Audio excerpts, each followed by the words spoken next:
Hi, Jazz here. Today our topic is autonomic nervous system. तो CNS system हमने पढ़ा, उसके अंदर जो है वो ब्रेन है और स्पाइनल कार्ड है। उसका हमने जो है वो स्ट्रक्चर भी देखा, उसका फंक्शन भी देखा। तो आज हमारा जो टॉपिक है वो है पेरिफेरल नर्वस सिस्टम, या जिसको PNS भी कहते हैं। तो ये जो पेरिफेरल नर्वस सिस्टम है, जैसा कि पहले मैंने बताया कि पेरिफेरल नर्वस सिस्टम पेरीफेरी से निकला है। पेरीफेरी का मतलब होता है अतराफ की तरफ, यानी हमारा जो सेंटर है, सेंटर को निकाल के जो अतराफ बनते हैं, यानी हमारे जो बाजू हैं और दोनों बाजू और दोनों टांगे, ये हमारी अतराफ में है। यानी कि अगर हम बायोलॉजिकली अपनी बॉडी को देखेंगे तो हमारे सेंटर के अंदर, यानी ये ब्रेन है दिमाग में, सेंटर के अंदर, और उसके बाद जो है ना पीछे जो है वो क्या स्पाइनल कार्ड है, ये हमारा बनाएगा सेंट्रल नर्वस सिस्टम या CNS। उसके बाद इससे जितने भी नर्व्स इस सेंटर से निकल के जितनी नर्व्स अतराफ की तरफ जा रही होंगी, पेरीफ्री की तरफ जा रही होंगी, उसे हम कह देंगे पेरिफेरल नर्वस सिस्टम। तो ये जो पेरिफेरल नर्वस सिस्टम होता है, ये नर्व्स और गैंग्लियन के ऊपर मुश्तमिल होता है। गैंग्लियन क्या होते हैं? It's the accumulation of cell body. जो न्यूरोनल सेल बॉडी होती हैं उनकी जो अकोमुलेशन होती है आउटसाइड द CNS, यानी CNS के बाहर जो इसकी अकोमुलेशन होगी ना गैंग्लियन की, सॉरी जो न्यूरॉनल सेल बॉडी की, वो कहलाएगी गैंग्लियन। तो नर्व्स और गैंग्लियन के ऊपर जो मुश्तमिल होता है वो होता है पेरिफेरल नर्वस सिस्टम।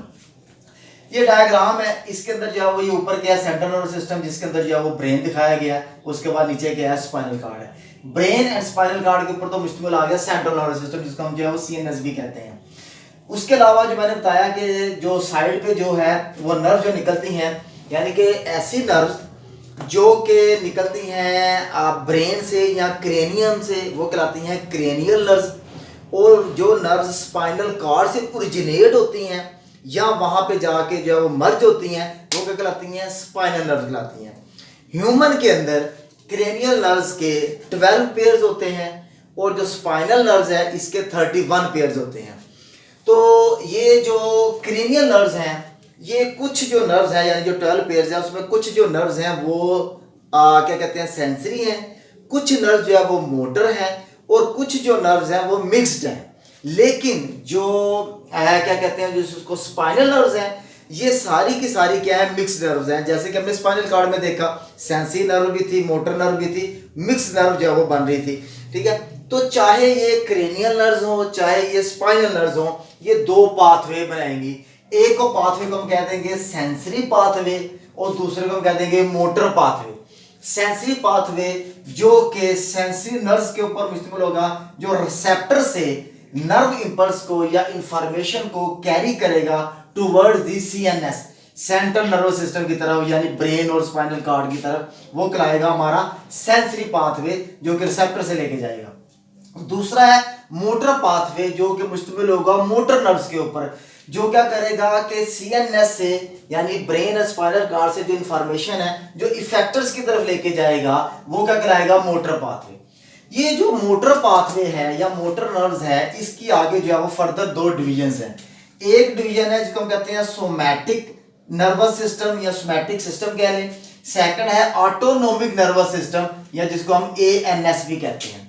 सोमैटिक जो सिस्टम होता है ये बॉडी का वॉलेंट्री यानी कॉन्शियस एक्टिविटी, जिसको हम अपनी मर्जी से कर सकते हैं ना, जिन एक्टिविटीज को, उनके ऊपर जो मुश्तमिल होता है ना, उसे हम कहते हैं सोमैटिक सिस्टम। जिसके अंदर जो है वो वॉलेंट्री मसल्स आते हैं, हमारे स्केलेटल मसल, जैसे कि बाजू है, हम चाहें तो बाजू हिला लें, चाहे तो बाजू ना हिलाएं। इसी तरह जो हमारे जो नीचे जो है वो टांगे हैं, ये भी हमारी किस में आ जाती हैं? वॉलेंट्री मसल्स के अंदर आती हैं, जो कि हमारी मर्जी के ताबे होती हैं, अंडर द कॉन्शियस एक्टिविटी के अंदर होती हैं। वो सिस्टम जो है उसको हम कहते हैं सोमैटिक सिस्टम। सेकंड जो सिस्टम है वो बनाता है ऑटोनोमिक नर्वस सिस्टम। ऑटो जैसे कि नाम से जाहिर हो रहा है, ऑटो मींस सेल्फ। ऐसा सिस्टम होता है जो कि हमारी कॉन्शियस कंट्रोल में नहीं होता, ये जो है वो ऑटोमेटिकली जो है वो हो रहा होता है, उसे हम कहते हैं ऑटोनोमिक नर्वस सिस्टम। इसको रिप्रेजेंट करता है ANS के साथ। ये जो ऑटोनोमिक नर्वस सिस्टम है, इसके आगे मजीद जो है वो आगे दो डिवीजन है, दो टाइप्स हैं। एक होता है सिंपैथेटिक नर्वस सिस्टम या सिंपैथेटिक सिस्टम, और दूसरा है पैरासिम्पैथेटिक नर्वस सिस्टम। ये जो सिंपैथेटिक सिस्टम है, ये हमारे जो जब इंसान खौफ की हालत में होता है, अफसुर्दा होता है, स्ट्रेस की कंडीशन में होता है, टेंशन की हालत में होता है, तो उस वक्त जो हमारी बॉडी के अंदर सिस्टम एक्टिवेट होता है ना, उसे हम कहते हैं सिंपैथेटिक नर्वस सिस्टम। और जब इंसान रिलैक्स होता है, या आगे हम इसको फर्दर देखेंगे कि जो है ना वो टेंशन वाली एक्टिविटीज में बॉडी के अंदर क्या होता है, और जब हम रिलैक्स होते हैं उस वक्त हमारी बॉडी के अंदर क्या होता है।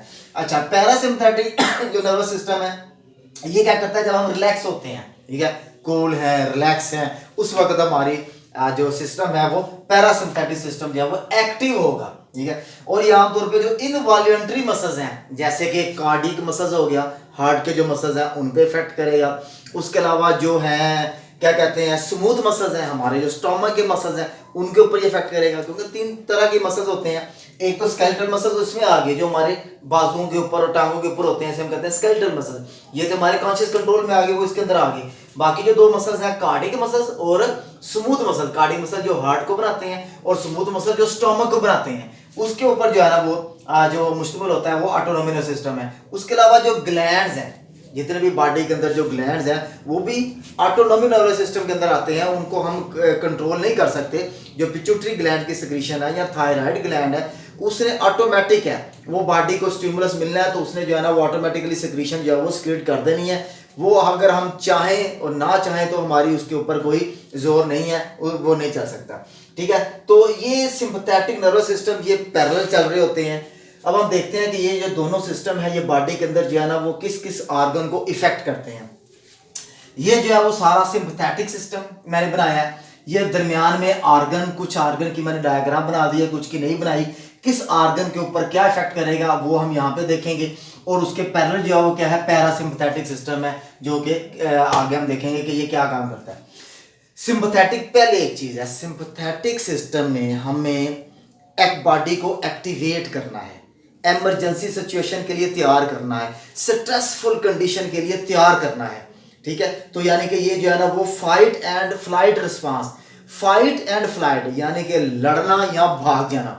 जब बंदे को इमरजेंसी होती है, कोई मसला बनता है, मैं एक छोटी सी मिसाल लेता हूँ, फर्ज किया हमारे पीछे जो है ना वो कोई जानवर पड़ गया, डॉग है या कोई जिस एनिमल को हमने देख लिया है, वो एनिमल जो है वो अब हमारे पीछे जो है वो भाग रहा है या उसने हमारे ऊपर अटैक करना है। अब यहाँ पे 2 सिचुएशन है, या तो हम उसका मुकाबला करेंगे, हम भी उसके ऊपर जो है वो काउंटर अटैक करेंगे, या हम यहाँ से भागेंगे।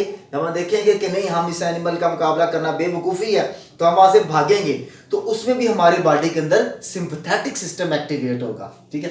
अच्छा जी, अब हम देख लेते हैं सिंपैथेटिक पैरासिम्पैथेटिक। अच्छा, सिंपैथेटिक में ये बी में क्या बनाई है, आई।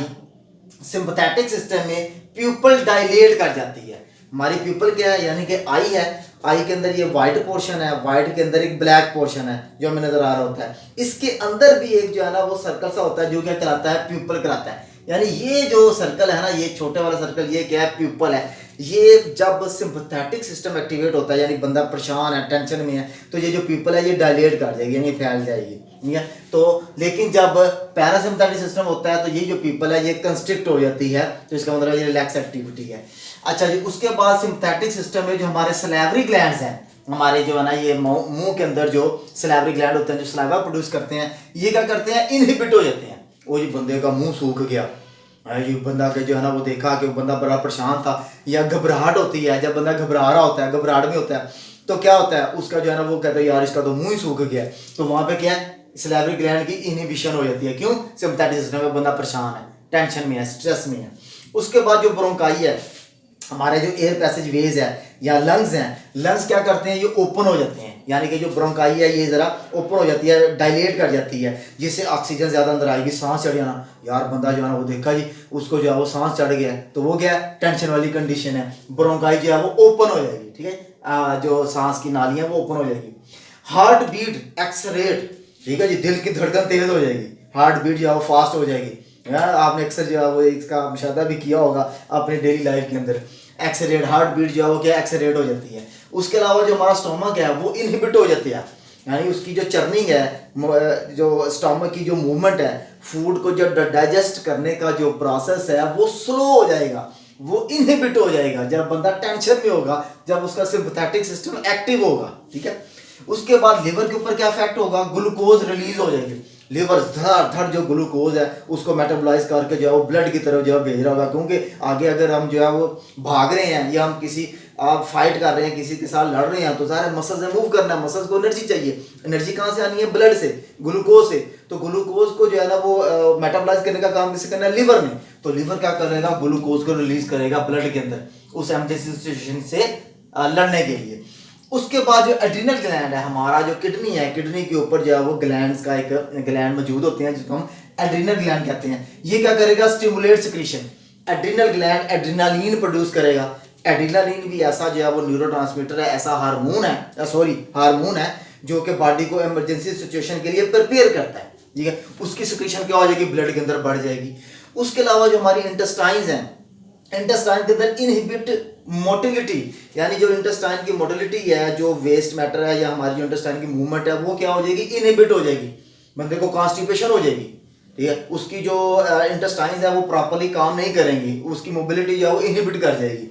उसके अलावा जो ब्लैडर है, यूरिनरी ब्लैडर, जिसके अंदर जो हमारा यूरिन है वो स्टोर होता है, वो क्या करेगा? रिलैक्स कर जाएगा, ठीक है। तो बंदा परेशान है, ये एकदम जो है ना वो घबरा गया, एकदम डर गया, तो यहाँ कोई खौफ का सामना हुआ तो अक्सर मतलब अगर कभी मुशाहिदा किया हुआ आपने यहाँ देखा हो कि जी वो यूरिन जो है वो एक्सक्रीट हो गया जी, उसका जो बंदे का तो जो है ना वो यूरिन जो है ना वही निकल गया है, इतनी घबराहट हुई है, इतना ज़्यादा वो खौफ में डर गया, ठीक है। तो उसमें क्या होता है? यूरिन ब्लैडर रिलैक्स कर जाता है, वो यूरिन ब्लैडर जो है वो यूरिन को होल्ड नहीं कर पाता, तो यूरिन जो है वो निकल जाता है। अब ये सारी जो एक्टिविटीज़ हैं ये बॉडी के अंदर सिंपैथेटिक सिस्टम इसको करवाता है जब बंदे को इमरजेंसी सिचुएशन होती है, जब बंदा टेंशन में है, स्ट्रेस में है। अब हर वक्त तो नहीं बंदा स्ट्रेस में रहता है, या जब बंदा स्ट्रेस में नहीं है, या बॉडी के अंदर ऐसा सिस्टम भी तो होना चाहिए जो उन चीज़ों को काउंटर करे, उनको जो है उनका असर जो है वो ख़त्म करे। अगर यही सिचुएशन रहेगी तो इंसान जो है वो उसकी जो लाइफ है बहुत कम हो जाएगी, फिर तो वो उसके जो ऑर्गन है इतने ज़्यादा वर्क करके तो वो तो बहुत जल्दी जो है वो क्या कहते हैं ख़त्म हो जाएंगे। तो ऐसा नहीं है, बॉडी के अंदर एक ऐसा सिस्टम भी मौजूद है जो इन तमाम एक्टिविटीज़ को क्या करेगा? स्लो डाउन करेगा। वो क्या कराते हैं? Parasympathetic system. वो क्या करेगा? पीपल को कंस्ट्रिक्ट करेगा। पीपल जब कंस्ट्रिक्ट हो रही है तो इसका मतलब है ये सिस्टम एक्टिवेट है। उसने क्या करना है? सलाइवरी ग्लैंड को स्टिमुलेट करना है, सलाइवा जो है वो प्रोड्यूस होगा, ठीक है। उसके बाद जो ब्रोंकाई है जो उसने जो ओपन हुई है तो इसने क्या करनी है? इसको कंस्ट्रिक्ट करना है। हार्ट बीट को उसने स्लो करना है, ठीक है, आगे हार्ट बीट जो है वो नॉर्मल हो, तेज ना हो, नॉर्मल को नॉर्मल करते हैं। उसके बाद जो मोटिलिटी है, स्टोमक है, स्टोमक के अंदर जो फूड की डाइजेशन होनी है उसको जो है उसने क्या करना है? स्टिमुलेट करना है, या स्टिमुलेट करेगा, डाइजेशन होगी तो बंदा जो है ना वो हेल्दी रहेगा। उसके अलावा जो है ना वो क्या करेगा? जो इंटेस्टाइन है, इंटेस्टाइन के अंदर जो मोबिलिटी है उसको जो है वो स्टिमुलेट करेगा, ये है कि ताकि जो इंटेस्टाइन के अंदर वेस्ट मैटर है और उसका जो डाइजेशन का प्रोसेस है वो बेहतर हो और इंटेस्टाइन जो है ना वो प्रॉपर्ली काम करें। और उसके अलावा जो ब्लैडर का काम है उसने उसको कंट्रैक्ट करना है ताकि वो यूरिन को होल्ड कर सके। तो ये जो सिंपैथेटिक और पैरासिम्पैथेटिक सिस्टम है ये पैरेलल चलते हैं। जैसे ही हम ये चीज़ें अब इतना मैट्रिक में इतने वो है नहीं डिटेल में कि बंदा इसको जो है ना वो पूरा एक्सप्लेन कर सके, स्टिमुलस के ऊपर ही डिपेंड करता है। स्टिमुलस जो है ना वो बॉडी में अब क्या है? बंदा स्टिमुलस क्या है? क्योंकि सिचुएशन है, इमरजेंसी सिचुएशन है, आग लग गई है या कोई और मसला है, किसी जानवर ने अटैक कर दिया है, किसी इंसान से आपका झगड़ा हो गया है, तो ये क्या है? स्टिमुलस है। तो आपका सिंपैथेटिक सिस्टम एक्टिवेट हो जाएगा, क्योंकि दो चीज़ें करनी है, या फाइट करनी है या फ्लाइट करनी है या भाग जाना है। दोनों सिचुएशन में बॉडी को इमरजेंसी सिचुएशन के लिए तैयार करने के लिए ये काम करने पड़ेंगे बॉडी को, और नर्वस सिस्टम ये काम करेगा, ऑटोनॉमिक नर्वस सिस्टम। अगर वो सिचुएशन खत्म हो गई है, इमरजेंसी सिचुएशन खत्म हो गई है, स्ट्रेस खत्म हो गया है, तो वो उसके चीज़ों को सारे जो एक्टिविटीज़ हैं उनको दोबारा वापस नॉर्मल लेके आने वाला काम कौन करेगा? पैरासिम्पैथेटिक सिस्टम करेगा। और उसके अलावा जो पैरासिम्पैथेटिक सिस्टम है, जो डीप ब्रीथिंग होती है, लंबे लंबे जो सांस लेने होते हैं, उससे भी हमारा पैरासिम्पैथेटिक सिस्टम एक्टिव रहता है और हम रिलैक्स रहते हैं, हमारी जो डाइजेशन है वो इम्प्रूव होती है, और उसके अलावा जो हार्ट बीट है वो नॉर्मल होती है, ब्लड प्रेशर जो है वो नॉर्मल हो जाता है। अक्सर जो है ना ये केसेस मेडिकल साइंस के अंदर देखे गए हैं कि जो बंदा है वो स्टोमक का जो है वो पेशेंट है, यानी कि उसकी जो डाइजेशन है वो बेहतर नहीं है, उसको जो है ना वो स्टोमक के जो है वो प्रॉपर्ली डाइजेस्ट नहीं होता और वो मैदे का मरीज़ जिसको कह लेंगे, वो मैदे का मरीज़ बना हुआ, तो डॉक्टर ने उसको जो है ना वो सुकून आवर अद्वियात दी जिससे उसकी जो ऑटोनॉमिक सिस्टम के अंदर पैरासिम्पैथेटिक सिस्टम है ये एक्टिव हुआ, तो उसका जो मैदा है वो बेहतर हो गया। ठीक है। तो उसमें क्या होता है, उसमें यही होता है कि जो मैदे के अंदर हमारे वो बंदा जो है ना वो टेंशन में है, तो टेंशन से उसको जो है ना वक्ती तौर पे फाका हुआ, वो नॉर्मल हुआ, तो उसकी जो हाजमे का अमल है, जो डाइजेशन है, वो क्या करेगी, इम्प्रूव करेगी। तो होप ये टॉपिक आपको समझ में आया होगा। आज हमने जो है अपना जो नर्वस सिस्टम है उसको कंप्लीट कर लिया है। आगे हम फर्दर जो है ना जो रिफ्लेक्स एक्शन है उसको हम पढ़ेंगे। तो इसके बारे में कोई क्वेश्चन हो तो आप लोग कमेंट करके मुझसे पूछ सकते हैं। Thank you very much. अल्लाह हाफिज़, बाय बाय।